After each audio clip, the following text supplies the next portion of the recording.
This is arguably the most important lesson in the series because it introduces us to the modern South Bronx.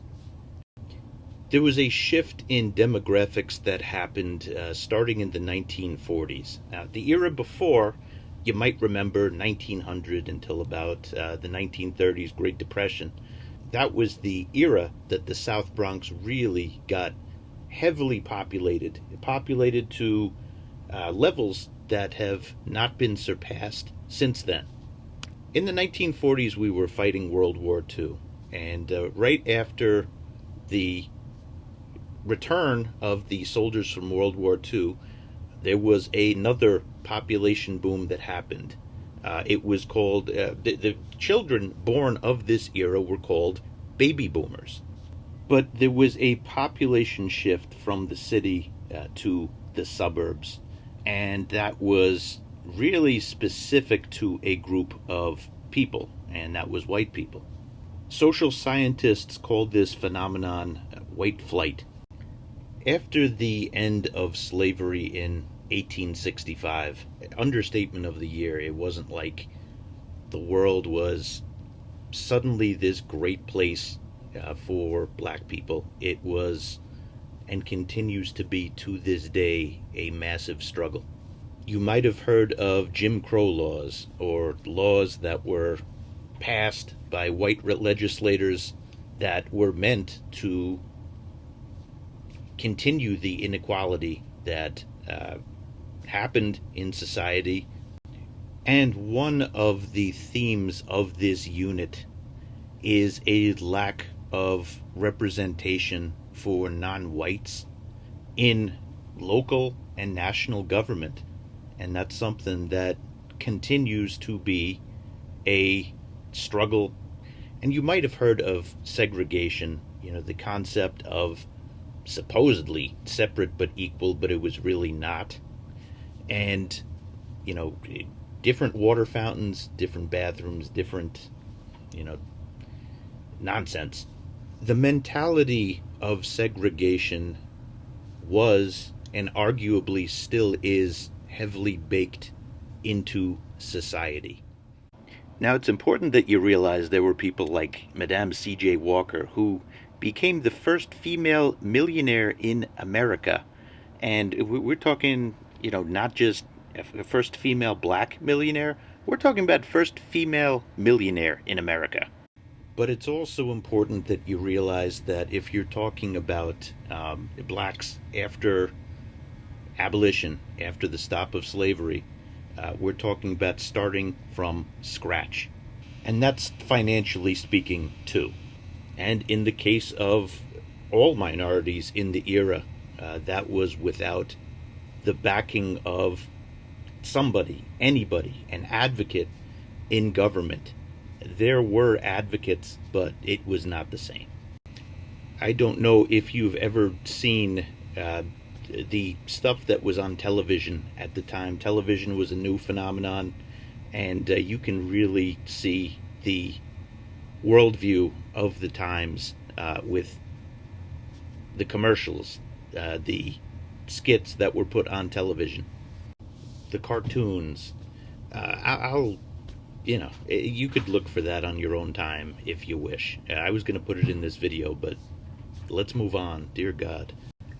In this era of Bronx history, there was a outpouring of white people and people who could, not all white people, but white people who can afford it, to the suburbs. And you had different diasporas happening. There was a Puerto Rican diaspora. Puerto Ricans got treated as poorly as black people in Bronx history. You can see that in the chapter that we are reading today. But the more non-whites that came in over time, the more that white people moved from the borough to the suburbs. And again, one of the big themes is a underrepresentation in government. So you had old buildings.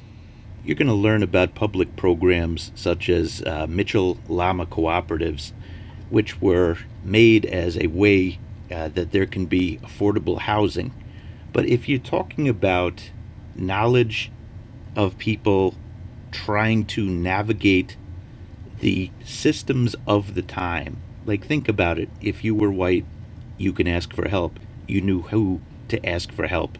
It was not the same for minorities because the existing power structure of the era was just that.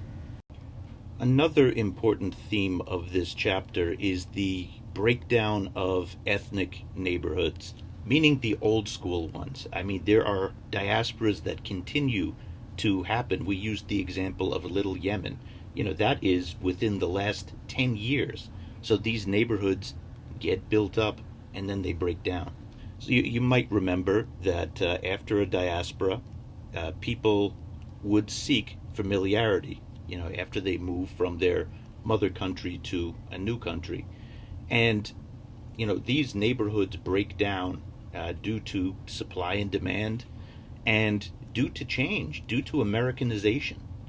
And these neighborhoods really stood through the 1930s. But in this era, it was all about a movement away from the city. And due to the old housing stock, the apartments that were available that were just a little notch up above tenements in terms of quality, and the poor street grid that was made to be overcrowded. You had public policies that only those in the know really were able to fully take advantage of and navigate. And it pretty much, over time, by 1980, it wiped out the white population of the South Bronx. The cruelest example of how little public service, public government did for minorities is the case of Robert Moses. In class, we have called him the Thanos of New York. There was definitely a navigation problem with old street grids and old infrastructure in New York. He's Thanos because you might remember Thanos, he's inevitable. He is doing the tough choices for the universe in Marvel, which is made up. But Robert Moses had to, it was his job to make tough choices to make the city more navigable, so that you could get around easier, in other words. So pay close attention to this road right here. This is the highly controversial construction of the Cross Bronx Expressway. And again, over in here, you're going to see housing, you're going to see neighborhoods built up.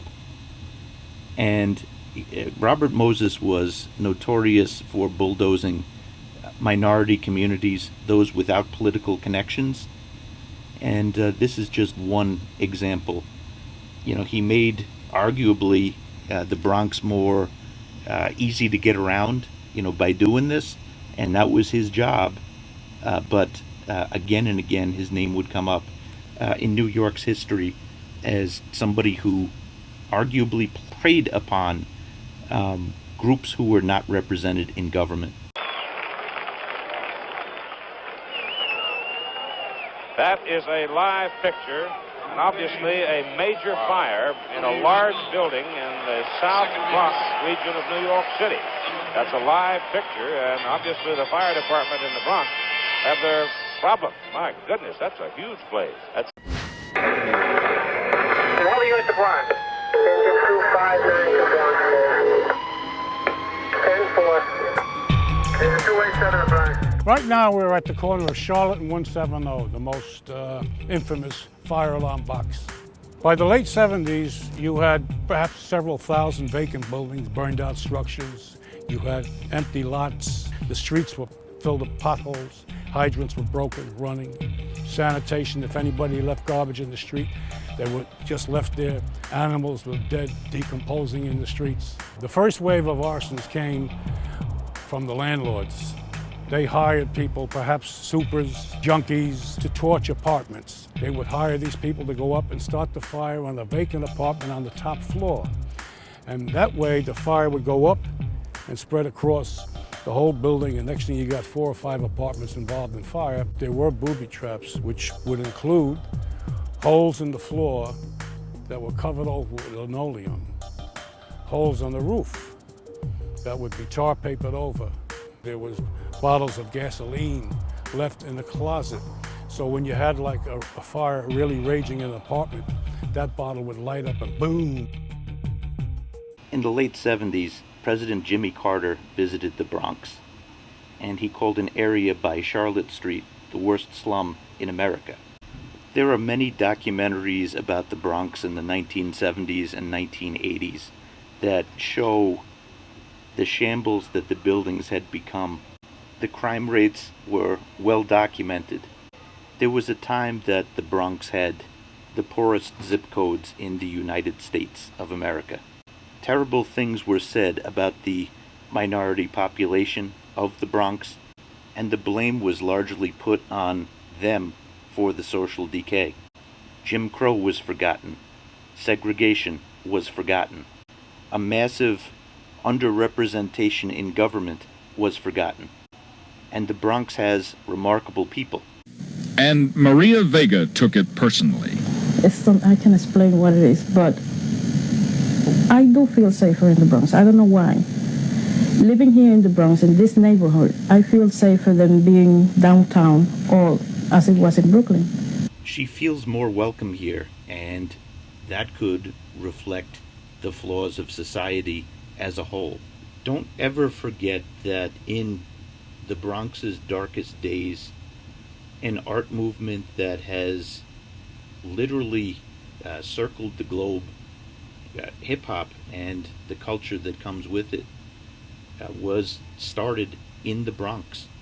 And it was started by kids who probably wanted to learn music and didn't have the means to learn an instrument.